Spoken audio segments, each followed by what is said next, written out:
This episode is brought to you by San Pellegrino Ciao. A gift from Italy to your home. San Pellegrino Ciao is a flavored sparkling water made with real fruit juice, finished with a pinch of Sicilian salt for a perfectly balanced taste. So which flavor will you choose? Peach, lime, blood orange, cherry, or maybe the all-new limoncello? Crafted in Italy with 0 grams of added sugar. San Pellegrino Ciao. Buy it now. Listen, all you New Yorkers. Excuse me, taxi. Okay, man, we're looking around. This is the 77 WABC minicast. All right, everybody. So on this Monday night, we're now 48 hours removed about from the Knicks' first championship since 1973. Only 5 buses were destroyed, a cab. Again, you look at the World Cup. There's a great video online that I'll post actually at Joe Concha TV on the Twitter, on X. It shows Japanese fans at the World Cup literally cleaning up after themselves in terms of their own garbage by their seats. Like bought a bag with them and then packed up the bags so the stadium remained nice. And then it's juxtaposed with another video on the right showing people beating each other up, Spurs fans being chased like it was the Hunger Games because they actually wore a jersey to New York when there were thousands of Knicks fans in San Antonio and none of them were accosted. I mean, it's just really, really wrong on every level in terms of the way that this was celebrated. But, well, again, let's not rain on the parade, shall we? And here we go. Jalen Brunson was asked a weird question because when he was at Villanova, his Villanova Wildcats won a national championship over North Carolina in the state of Texas. And then obviously, and that was in San Antonio, by the way.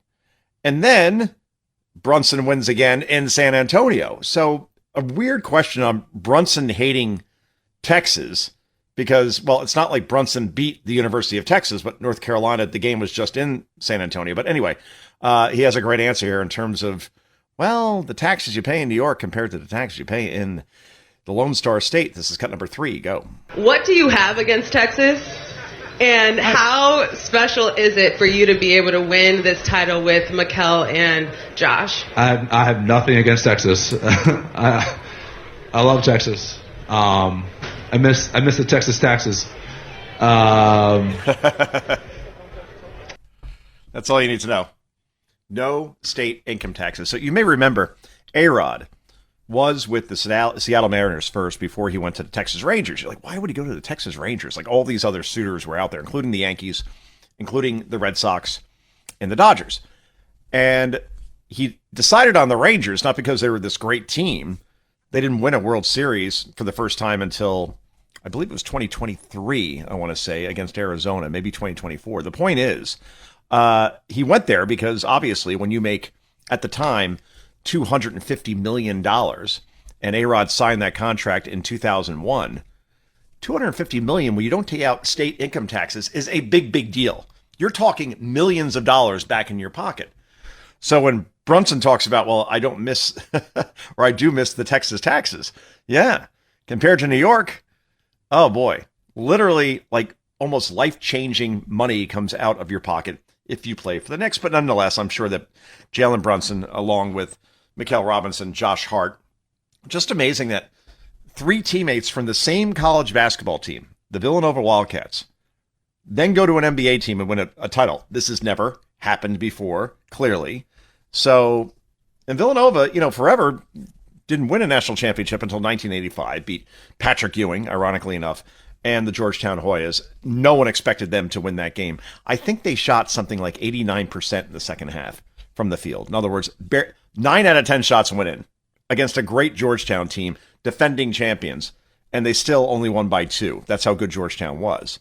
But then after that, there was a drought for a very long time until, obviously, Jay Wright comes in there, and then Villanova has a nice run with Jalen Brunson, Josh Hart, and Mikal Robinson leading the way. And now the Knicks will have their ticker tape parade down the Canyon of Heroes. We have not had one of those. Let me think about this. I don't know if they had one for the Liberty. I don't mean to diminish the WNBA and that accomplishment, having called college basketball games for the women's Maryland Terrapins basketball team way back when, so I appreciate the level of play. But I don't know if the Liberty got one, but let's say they didn't. Yeah, you got to go all the way back to 2009 and the New York Yankees, the last time there's been a ticker tape parade here in New York. And overall, the 21st century has not been very kind to New York teams in general. Once you get past the Yankees winning in 2000, beating the Mets in 5, well, after that, Yankees only 1 World Series, Rangers 0, Islanders 0, Knicks 0 until now. The Jets obviously 0, the Giants 2. So the Giants lead the way right now. Can't count the Devils in this conversation. They don't get that courtesy being a New Jersey team. They won, 1-2 in 2000 and 2003. Yeah, and that's it. The Nets won twice in 2002, 2003, lost to the Lakers and to the Spurs, respectively. So, yeah, this will be a big, big day. But nevertheless, here's Becky Hammond on ESPN. This was a couple of months before the playoffs, and talking about how the Knicks have no shot because their best player is Jalen Brunson. And with a guy like Jalen Brunson, who's the smallest guy on your team, you will not win an NBA championship. In this age, like milk in a sauna, cut number 7, go. You got to have a dude. You got to have a 1A dude. And they're missing that at the end of the day if we're just getting down to brass taxes. It's brass tacks, you moron. Sorry. I didn't want to disagree with Becky today, but they do have that dude. Who? Jalen Brunson. No, he's too small. But here's the thing, and that's Didn't they say about you? But you know they what? Say that about you. You're a Hall of Famer. You know what? I got a philosophy. Can I say my philosophy? Go ahead. If your best player is small, you're not winning. Oh, well, apparently they won because of that particular guy. So, all right, that was Kendrick Perkins, by the way, pushing back on that, and good for him. So, again, it's fun to play these clips back now as far as the Knicks can ever win with a guy like Jalen Brunson. Well, I never saw somebody bigger in fourth quarters, hit bigger shots. You want to say Steph Curry? Okay. Since Michael Jordan, I'm going to go with. The Knicks closed like no team I have seen actually since the 90s Bulls, where they were down 14 in game 1, came back and won on the road. Down 14 in game 2 on the road, came back and won. Down 29 at home, game 4, came back and won. Biggest comeback in NBA Finals history, game 4.